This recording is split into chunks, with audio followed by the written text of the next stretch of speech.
For a town of less than 3,000 people, we have quite a bit of great art. Across town, we have the Canadian River Valley Pioneer Museum. Right behind me here, we have the Citadel, full of all kinds of great art. We also have lots of great local artists. There's all kinds of different art. Sculpture, painting, clay, canvas, oil pastel. Some people will consider music, art. This thing playing here. If you would, comment below. Let us know if you think this right here is good art or not so good art.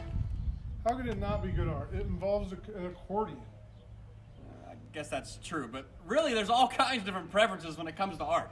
You have people that like this, you have people that like that, and really nobody's technically wrong. And it's that way with humans as well. We have all kinds of different personalities, all kinds of interests, all kinds of talents, abilities. And Paul in 1 Corinthians 12, he tells us that we all are different parts of the body. And each part of the body is important. The head can't tell the toe that it's not important. The toe can't tell the head that it's not important.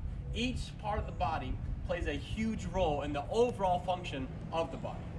That's right. And Paul continues to talk about the body in Romans chapter 12. And in part of that, he warns us as individuals not to think we're too important, not to think too highly of ourselves, but to look at ourselves with sober judgment and to make sure that we're really taking an inventory of why we're pushing for the things we are, why we think other people should do things like we want them done, that maybe we're just not the best to decide that, and maybe there should be a little grace in dealing with other people, or a lot of grace.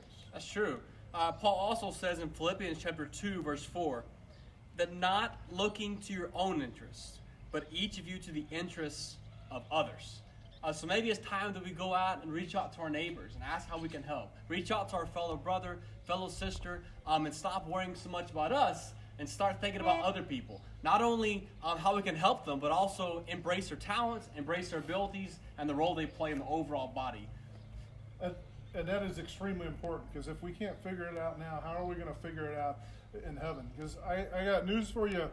Lawrence Welk has got a pretty big head start on all of us, and probably has a pretty prominent role in the worship team in heaven.